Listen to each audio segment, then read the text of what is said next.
Hey everyone, and welcome back to the channel. Now, I know what you might be thinking, debt. Isn't that something I should avoid? And while yes, racking up credit card debt on depreciating assets is something we should all avoid, the wealthy often use debt very strategically to build their wealth. That's exactly what we're diving into today, the often misunderstood strategies the rich use to leverage debt to their advantage. We're going deep, uncovering 10 powerful hacks that can completely change the way you think about debt. So, grab your coffee, make sure you're subscribed, and let's get started. Okay, let's be real, buying a home is probably the biggest purchase most people will ever make, and the wealthy, they get this. But here's the thing, they don't shy away from using debt to make it happen. They understand that real estate, especially in desirable locations, tends to appreciate over time, but it gets better. They rent out these properties. Now that rental income, it covers their mortgage payments, property taxes, even those pesky maintenance costs. And guess what? They're building equity with every single rent check. It's like a money-making machine fueled by, you guessed it, debt. But it doesn't stop there. As the property value goes up, they can refinance, tap into that equity, and guess what they do with that money? They reinvest it into more real estate, starting the cycle all over again. It's like a snowball effect, but instead of snow, it's their wealth growing exponentially.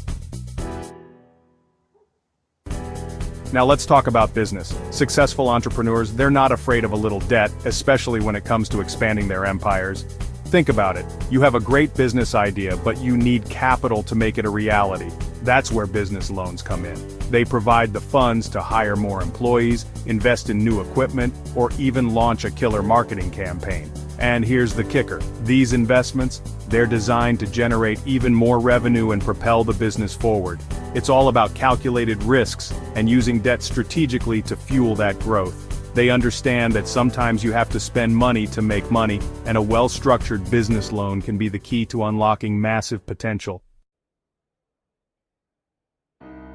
Alright, let's dive into the exciting world of the stock market. Now when it comes to investing, the wealthy often play a different game. They use a strategy called margin trading, and it's like putting their investments on steroids. Essentially, they're borrowing money from their brokerage to buy more stocks than they could with their own cash. Now this amplifies their potential returns, but it also comes with increased risk. It's like a high-stakes game of poker, but the wealthy know how to manage that risk. They do their research, diversify their portfolios, and understand that while margin can supercharge their gains, it can also magnify their losses. It's a calculated risk, but when done right, it can lead to some serious wealth accumulation. Chapter 4. Tax Benefits, Turning Debt into Deductions. Now let's talk about everyone's favorite topic, taxes. The wealthy understand that the tax code is like a giant game of chess, and they're masters at playing it to their advantage. One of their secret weapons? Debt. That's right, certain types of debt, like mortgage interest, can actually be deducted from your taxable income. So not only are they building equity in a home, but they're also reducing their tax burden at the same time. It's like getting a bonus from the government for using debt strategically. And it doesn't stop there. They're also deducting interest on business loans, student loans, even some investment interest expenses. They squeeze every last drop of advantage out of the tax code, and that, my friends, is how you build wealth the smart way. Chapter 5. Buying assets, putting debt to work. Now, here's a fundamental principle the wealthy live by. Buy assets, not liabilities. Assets put money in your pocket, while liabilities take money out. And guess what? They often use debt to acquire those income-generating assets. Think about it. They might take out a loan to buy a rental property, which generates passive income every month. Or maybe they use debt to invest in a business that pays dividends. The key here is that the asset itself is generating enough cash flow to cover the debt payments, and then some. It's like having your money work for you 24/7, and that's how the wealthy build generational wealth. Chapter 6. Refinancing the interest rate tango. Now let's talk about a powerful tool in the wealthy's arsenal, refinancing. See, interest rates are like the tides, they go up and down, and the wealthy know how to ride those waves to their advantage. When interest rates drop, they jump at the chance to refinance their existing debt, whether it's a mortgage, a business loan, or even student loans. Why? Because a lower interest rate means lower monthly payments, freeing up more cash flow to invest elsewhere, It's like getting a pay raise without lifting a finger. And the best part? They often use that extra cash to acquire even more assets, further accelerating their wealth-building journey.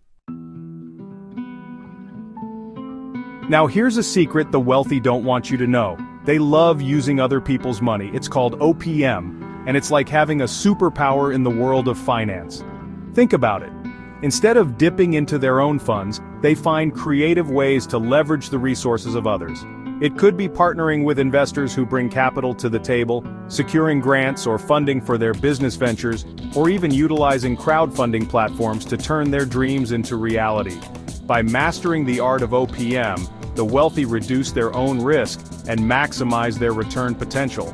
It's like playing the game of Monopoly, but instead of using your own money, you're using the bank's. Who wouldn't want that advantage? Now let's talk about a secret weapon in the wealthy's financial arsenal: credit lines. Imagine having access to a large sum of money that you can tap into whenever you need it. That's the power of a credit line.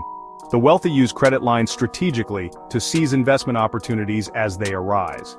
Let's say a prime piece of real estate hits the market, or a once-in-a-lifetime business deal presents itself. They don't have to scramble for funding, they can act quickly and decisively, securing the deal before anyone else. It's like having a financial safety net that allows them to make bold moves and capitalize on opportunities that others might miss. Now, here's where things get really interesting: debt recycling. This is a strategy that takes advantage of different interest rates and loan terms to optimize your debt portfolio. Think of it like this: you have a mortgage with a higher interest rate, but you also have some extra cash on hand. Instead of just making an extra payment on your mortgage, you take out a new loan with a lower interest rate, and use that money to pay down the higher interest debt. It's like a financial magic trick that allows them to reduce their overall interest payments and free up even more cash flow. It's a bit more advanced, but the wealthy understand that even small optimizations can make a big difference over the long term. Now this last hack is not for the faint of heart.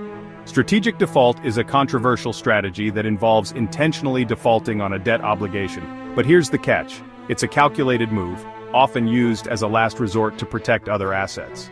For example, let's say someone has a mortgage that's underwater, meaning they owe more on the loan than the property is worth. In some cases, it might make more financial sense to strategically default on the mortgage, take the credit hit, and walk away from the property. It's a risky move, but in certain situations, it can be the best way to mitigate losses and protect other investments.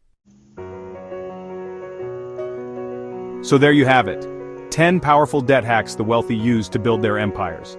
Now I want to be clear, debt is a powerful tool, but it's not a magic bullet. It's crucial to approach it strategically, understand the risks involved, and never borrow more than you can afford to repay. But by adopting some of these strategies, you can start thinking about debt differently, not as something to be feared, but as a potential catalyst for financial growth. If you're ready to take control of your finances and unlock your full potential, make sure you like this video, subscribe to the channel for more insightful content, and hit that notification bell so you never miss an upload. Thanks for watching. And there you have it. 10 hacks the rich use to get richer with debt. If you found this video helpful, don't forget to like, subscribe, and hit the notification bell for more insightful content. Thanks for watching.